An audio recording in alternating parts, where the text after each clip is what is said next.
ओम नमो भगवते वासुदेवाय।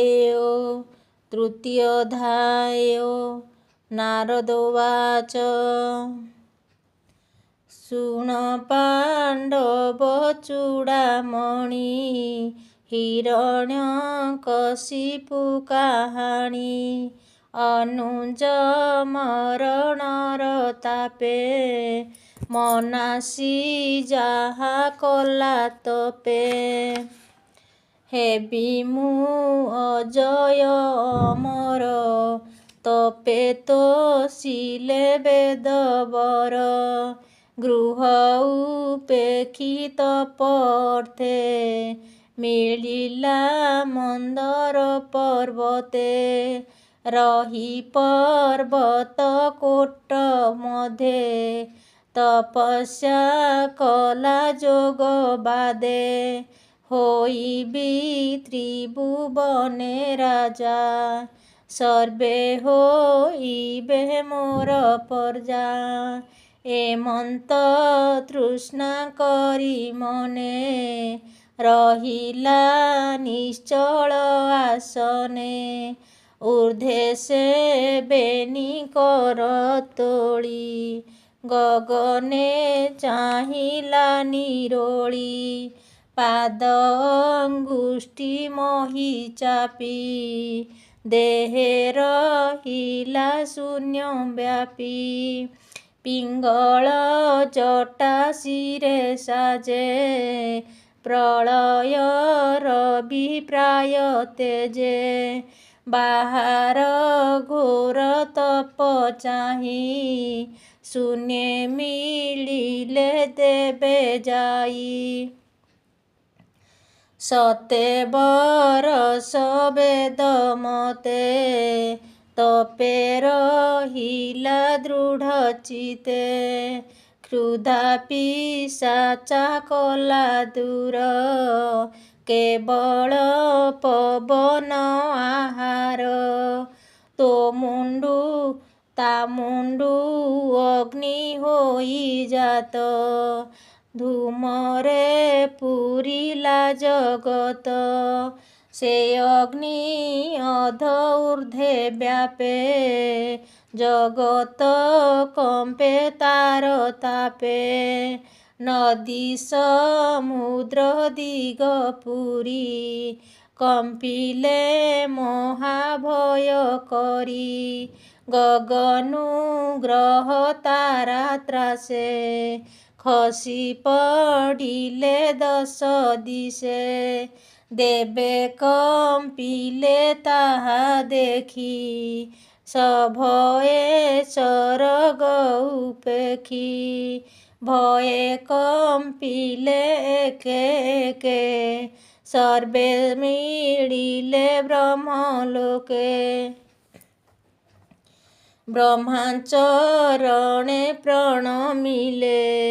ଅନେକ ମତେ ସ୍ତୁତି କଲେ ଦେବାଉଚୁ ହେ ଦାତା ଜଗତ ଈଶ୍ୱର ଆମ୍ଭେ ଯେ ଶରଣ ତୋହର ଦିତିର ସୁତ ତୁମ୍ଭପୁର ଆମ୍ଭକୁ ରଖ ବେଦବର ତୋହର ସୃଷ୍ଟି ସର୍ବଲୋକ ଆମ୍ଭକୁ ମହାଭୟୁ ରଖ ଯେମନ୍ତେ ଲୋକ ନାଶ ନୋହେ ତେମନ୍ତ କର ତୁ ଉପାଏ ଅସୁର ତପ ତୋର ଧ୍ୟାନେ କିବା ସଂକଳ୍ପ ତାର ମନେ ଏକଥା ତୋତେ ନୁହେଁ ଦୂର ଆମ୍ଭେ ଯେ ତୋହର କିଙ୍କର ତଥାପି ତୋର ପାଦ ଗତେ କହିଲୁ ମହାଭୟ ଚିତେ ତୁମ୍ଭେ ଯେ ଘୋର ତପ କରି ପୂର୍ବେ ତୋଷିଲ ନର ହରି ଏଣୁ ଏ ବ୍ରହ୍ମଲୋକେ ସ୍ଥିତି ପ୍ରଜାର କ୍ଷଣେ ପ୍ରଜାପତି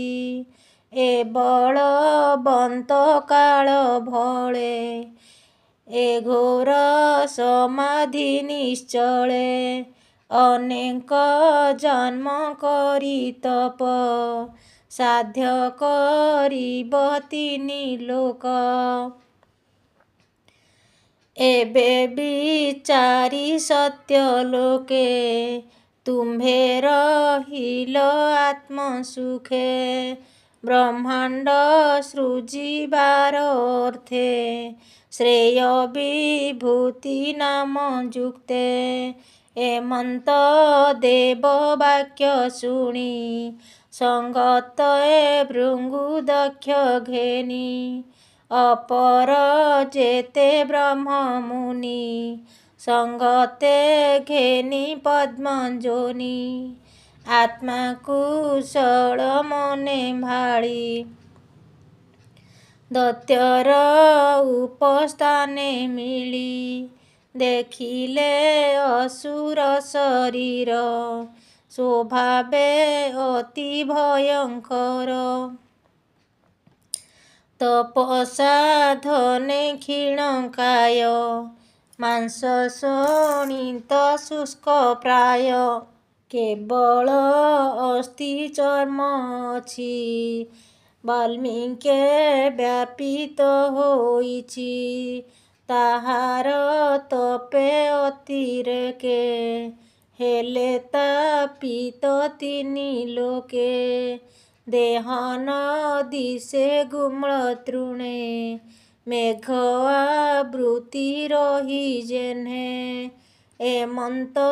ଅସୁରର ଗତି ଦେଖି ବିସ୍ମିତ ପ୍ରଜାପତି ଆରୋହୀ ନିଜ ହଂସ ଯାନ ସହାସ୍ୟ କହିଲେ ବଚନ ବ୍ରହ୍ମବାଚ ଉଠ ହେ କଶ୍ୟପ କୁମାର ହୋଇଛି ତପସିଦ୍ଧି ତୋର ତୋହର ତପ କଷ୍ଟ ଦେଖି ଆଇଲି ସୁପୁର ଉପେକ୍ଷି ତୋହର ବରଦାତା ମୋହି ବାଞ୍ଛିତ ବର ମାଗ ତୁହି ତପେ ତୋ ପରି ସ୍ଥିର ମତି କେଓ ବା ଭୁବନେ ଅଛନ୍ତି ଅଦ୍ଭୁତ ଦେଖିଲି ମୁଁ ତୋତେ ତୋ ସମ ନାହିଁ ଏ ଜଗତେ ପ୍ରାଣ ଅଛଇ ଅସ୍ଥି ଗତେ ଧ୍ୟାନ ତୋହର ଅନ୍ତର୍ଗତେ ପୂର୍ବେ ସେ ଥିଲେ ମୁନି ଜନେ ତପ ଆଚରି ଏ ଭୁବନେ ତୋହରି ପ୍ରାୟେ ସେ ନୁହନ୍ତି ନିରମ୍ବୁ ଭକ୍ଷଣେ ଜିଅନ୍ତି ଶତବରଷ ବେଦ ମତେ ତପସାଧିବ ଏକଚିତେ ଭୂତ ଭବିଷ୍ୟ ବର୍ତ୍ତମାନେ ଦେଖିଲି ନାହିଁ ତ୍ରିଭୁବନେ ଦୁସ୍ତର ତପ ଏ ତୋହର ମନୁଷ୍ୟ ଲୋକେ ଅଗୋଚର ଏ ତପ ନିଷ୍ଠା ଦୃଢ଼ ମତେ ସ୍ୱଭାବେ ଜିଣିଲୁ ତୁ ମୋତେ ଏଣୁ ତୋ ତପ ଦୃଢ଼ ଦେଖି ଅଇଲି ସରଗ ଉପେକ୍ଷି ହେଲି ସନ୍ତୁଷ୍ଟ ତପେ ତୋର ମାଗିଲେ ଦେବି ଇଷ୍ଟ ବର ଦର୍ଶନ ଦେବ ଲୋକଙ୍କର ନିଷ୍ଫଳ ନୁହଁ ଜନର ନାରଦ ବାଚ ଏମନ୍ତ କହି ତାଙ୍କୁ ବାଣୀ ଦୟା ସାଗର କୁଶ ପାଣି ତକ୍ଷଣେ କମଣ୍ଡଳୁ କରେ ଜଳ ସିଞ୍ଚିଲେ ତା ଉପରେ କୀଟ ବଳ୍କିକ ତାର ଦେହି ତକ୍ଷଣେ ଦିବ୍ୟ ଜଳ ପାଇ ସର୍ବସମ୍ପୂର୍ଣ୍ଣ କଳେବର ବଜ୍ରହୁଁ କଠିନ ଶରୀର ଯୁବା ବୟସ ସୁଗଠନ ଯୁବତୀ ମନ ବିମୋଚନ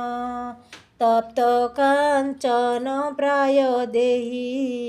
ତେଜେୟନଳ ରୂପ ବହି ଲୋଚନ ଘଷି ଦଶ ଦିଗେ ଚାହିଁ ଦେଖିଲା ଶୂନ୍ୟ ମାର୍ଗେ ହଂସ ବାହନେ ବ୍ରହ୍ମା ଚାହିଁ ନମିଲା ଶିର ତଳେ ନେଇ ବ୍ରହ୍ମାଙ୍କ ଦର୍ଶନ ଉତ୍ସବେ ନିଷ୍ଠୁର ତପର ପ୍ରଭାବେ କର ଅଞ୍ଜଳି ଶିରେ ଦେଇ ହରଷେ ଲୋମ ପୁଲକଇ ଆନନ୍ଦେ ଅଶ୍ରୁ ଗଦ ଗଦେ ସ୍ତୁତି କରଇ ପଦ୍ମ ପାଦେ ହିରଣ୍ୟକଶିପୁବାଚ ନମସ୍ତେ ପ୍ରଭୁଦେବ ନମସ୍ତେ ପ୍ରଭୁ ବେଦପତି ତ୍ରିଲୋକେ ତୋହର କୀରତି କଳ୍ପାନ୍ତରେ କାଳ ବଳେ ଘୋର ଅନ୍ଧାର ଏସୟଳେ ନିଜ ଶରୀର ତୋର ତେଜେ ଜଗତେ ହେ ପ୍ରଭୁ ବିରାଜେ ଆତ୍ମା ତ୍ରିଗୁଣ ଏ ଜଗତେ ପରାଏ ମହତ ସମସ୍ତେ ଜ୍ଞାନ ବିଜ୍ଞାନ ଆଦି କରି ନମସ୍ତେ ଜୀବ ଶକ୍ତିଧାରୀ ପ୍ରାଣ ଇନ୍ଦ୍ରିୟ ମନ ବୁଦ୍ଧି ବିକାର ବ୍ୟକ୍ତ ଯେ ପ୍ରସିଦ୍ଧି ଜଗତ କଳ୍ପନା ସ୍ୱରୂପୀ ଜୀବକୁ ମାୟା ରୂପେ ବ୍ୟାପୀ ପ୍ରଜାପତିଙ୍କ ପ୍ରଜା ହେଉ ଇନ୍ଦ୍ରିଏ ବିନ୍ଧାଉ ତୁ ମହାଭୂତ ଗୁଣଚୟ ସକଳ ସ୍ତୁତି ଗୁଣମୟ ତ୍ରିଦେବ ରସ ସପ୍ତତନ୍ତ୍ର ଚତୁର ହୋମ ମୂଳ ମନ୍ତ୍ର ଆମ୍ଭର ଆତ୍ମା ତୁ ଅନାଦି ଅନନ୍ତ ଅପ୍ରମେୟବାଦୀ ତୁ ନାଥ ଅନିମିଷ କାଳ ହରୁ ପ୍ରାଣୀଙ୍କ ଆୟୁ ବଳ ନିଶେଷେ ଆଦି ରୂପ ତୋର ତେଣୁ ପ୍ରାଣୀଙ୍କ ଆୟୁ ହର ତୋର ସର୍ଜିତ ଏ ଜଗତ ତୁ କରୁ ଆତ୍ମା ରୂପ ସ୍ଥିତ ତୁ ପରମେଷ୍ଟି ମହାଶୟ ଜୀବଲୋକର ଜୀବ ଦେହ ତୋତହୁଁ ଅନେକ ଜଗତେ ପର ଅପରଛନ୍ତି ଯେତେ ସଂସାରେ ବିଦ୍ୟା କଲ ଯେତେ ତୋର ଶରୀର ଏ ନିୟତେ ବ୍ରହ୍ମାଣ୍ଡ ତୋର ମନୁଜାତ ତୁ ଦେବ ତ୍ରିପୁରର ନାଥ ଜଗତ ରୂପେ ତୋର ଦେହି ମନ ଇନ୍ଦ୍ରିୟ ଗୁଣଗ୍ରାହୀ ପ୍ରାଣ ଧାରଣେ ହାଙ୍କର ତୋର ବିକୃତ କଳେବର ପରମ ପଦ ତୋର ପାଶ ଏହାଙ୍କୁ କିମ୍ପା କରୁ ତ୍ରାସ ଅବ୍ୟକ୍ତ ଆତ୍ମା ତୁ ନିର୍ମାଣ ତୁ ନାଥ ପୁରୁଷ ପୁରାଣ ଅନନ୍ତ ଅବ୍ୟୟ ଶରୀରେ ତୁ ନାଥ ବ୍ରହ୍ମାଣ୍ଡ ଭିତରେ ଚିତ ଚିତ ମୁକ୍ତି ତ୍ୟକ୍ତ ନମସ୍ତେ ପ୍ରଭୁ ଭାଗବତ। जेबे तू बर देबु मते शुण कहिबि तो अग्रते तोर सृजिते सृष्टि जेते ए रूपे अछंती जगते ताहांक हस्ते न मरिबि अजरा मर होइथिबि नर अथवा पशु हस्ते ଅପର ରଜନୀ ଦିବସେ ନାନା ଆୟୁଧ ଛନ୍ତି ଯେତେ କେବେ ହେନ କାଟିବ ମୋତେ ଉରସେ ନ ମାରିବେ ମୋତେ ନ ମରି ଭ୍ରମି ଶୂନ୍ୟ ପଥେ ଯିବେ ଅଯିବେ ନ ମରିବି ନିର୍ତ୍ତୋ ନିର୍ଭୟେ ମୁଁ ବଞ୍ଚିବି ସୁର ଅସୁର ଶସ୍ତ୍ରାଘାତେ ବିୟୋଗ ନ କରିବେ ମୋତେ ସମରେ ମୋର ତୁଲ୍ୟ ବଳେ କେହି ନଥିବେ ଶୟଳେ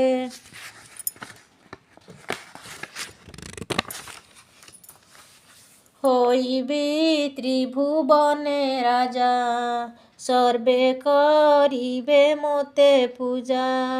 ଦିଗପାଳଙ୍କ ମଧ୍ୟ ଗତେ ମୋ ଦୃଢ଼ ଯୋଗ ଫଳ ଜାତେ କେବେ ହେ ବଂଶ ନାଶ ନାହିଁ ଏ ବର ମାଗୁଅଛି ମୁହିଁ ଏମନ୍ତ ବ୍ରହ୍ମାର ସମ୍ମୁଖେ ବର ମାଗିଲା ଆତ୍ମା ସୁଖେ କହଇ ଦାସ ଜଗନ୍ନାଥ ସପ୍ତମ ସ୍କନ୍ଧେ ଭାଗବତ ନାରଦ ଯୁଧିଷ୍ଠିର ବାଣୀ ଶୁଣି ସଂସାରୁତର ପ୍ରାଣୀ इति श्रीमद्भागवते महापुराणे पारमहंस्य संहिताया 82 सप्तमस्कन्धे हिरण्यकशिपु तप आराधने नाम तृतीयोऽध्यायो। ओम नमो भगवते वासुदेवाय।